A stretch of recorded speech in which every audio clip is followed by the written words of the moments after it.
Mankind everywhere are desirous of achieving a success, of making the most of life. At times it is true, they act as if they little cared what was the outcome of their exertions. But even in the lives of the most abandoned and reckless, there are moments when their good angel points out to them the heights to which they might ascend, that a wish arises for something better than they have known. But alas, they have not the will to make the necessary exertions. We are confronted with two ends, success or failure. To win the former, it requires of us labor and perseverance. We must remember that those who start for glory must imitate the mettled hounds of Acton, and must pursue the game not only where there is a path, but where there is none. They must be able to simulate and to dissimulate, experience his wise counselor, caution his elder brother, and hope his guardian genius. He must not repine because the fates are sometimes against him, but when he trips or falls, let him gird up his loins for whatever in the mysterious economy of the future may await him. Thus he will rise superior to ill fortune, and becoming daily more and more impassive to its attacks, will learn to force his way in spite of it, till, at last, he will be able to fashion his luck to his will. Life is too short, says a shrewd thinker, for us to waste one moment in deploring our lot.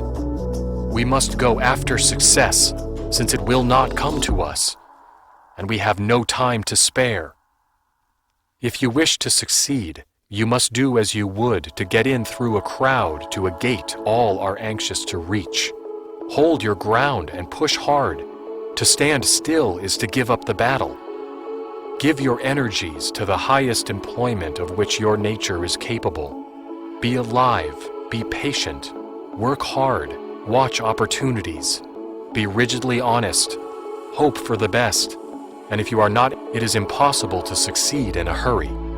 Men can no longer go at a single leap into eminent positions, as those articles are most highly prized to attain which requires the greatest amount of labor. So the road that leads to success is long and rugged. What matter if a round does break or a foot slip?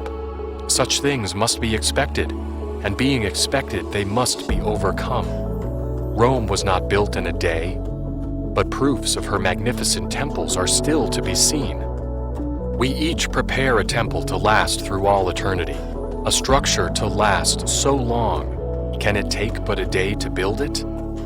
The days of a lifetime are necessary to build the monument mightier than Rome and more enduring than adamant. It is hard, earnest work, step by step, that secures success. And while energy and perseverance are securing the prize for steady workers, others, sitting down by the wayside, are wondering why they too cannot be successful. They surely forget that the true key is labor, and that nothing but a strong, resolute will can turn it. The secret of one's success or failure is usually contained in answer to the question, how earnest is he? Success is the child of confidence and perseverance. The talent of success is simply doing what you can do well, and doing well whatever you do, without a thought of fame.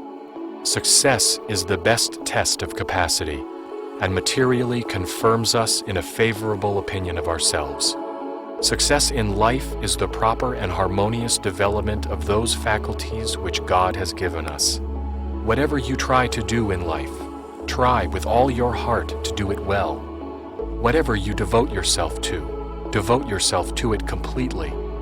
Never believe it possible that any natural ability can claim immunity from companionship of the steady, plain, hard-working qualities and hope to gain its end.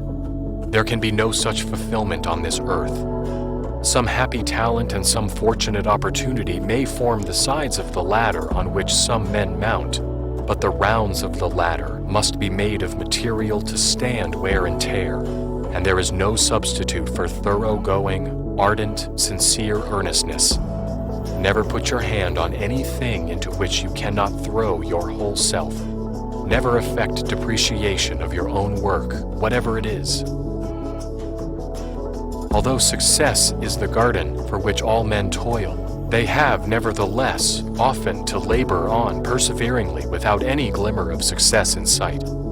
They have to live, meanwhile, upon their courage, sowing their seed, it may be in the dark, in the hope that it will yet take root and spring up in achieved result.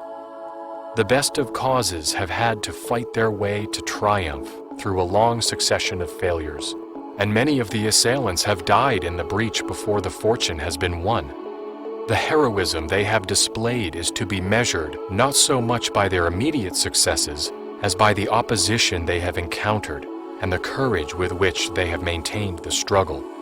Among the habits required for the efficient prosecution of business of any kind and consequent success, the most important are those of application, observation, method, accuracy, punctuality, and dispatch.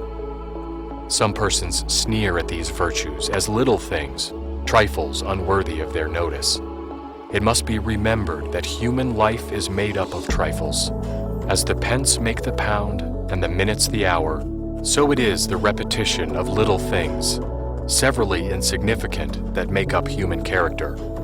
In the majority of cases where men have failed of success, it has been owing to the neglect of little things deemed too microscopic to need attention. It is the result of practical, everyday experience. That steady attention to matter of detail is the mother of good fortune. Accuracy is also of much importance and an invariable mark of good training in a man. Accuracy in observation, accuracy in speech, accuracy in the transaction of affairs. What is done in business must be done well if you would win the success desired. Give a man power and a field in which to use it, and he must accomplish something. He may not do and become all that he desires and dreams of, but his life cannot well be a failure. God has given to all of us ability and opportunity enough to be moderately successful. If we utterly fail in the majority of cases, it is our own fault. We have either neglected to improve the talents with which our Creator has endowed us, or we fail to enter the door that has opened for us.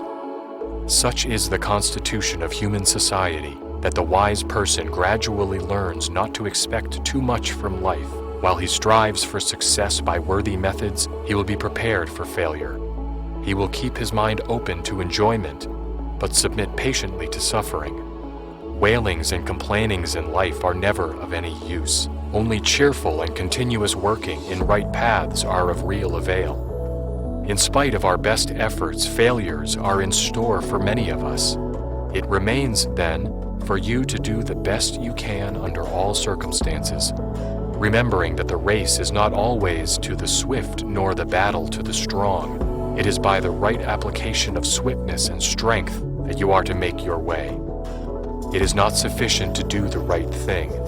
It must be done in the right way, at the right time, if you would achieve success. Young man, have you ever considered long and earnestly what you were best capable of doing in the world? If not, put it off no longer. You expect to do something. You wish to achieve success. Have you ever thought of what success consisted? It does not consist in amassing a fortune. Some of the most unsuccessful men have done that.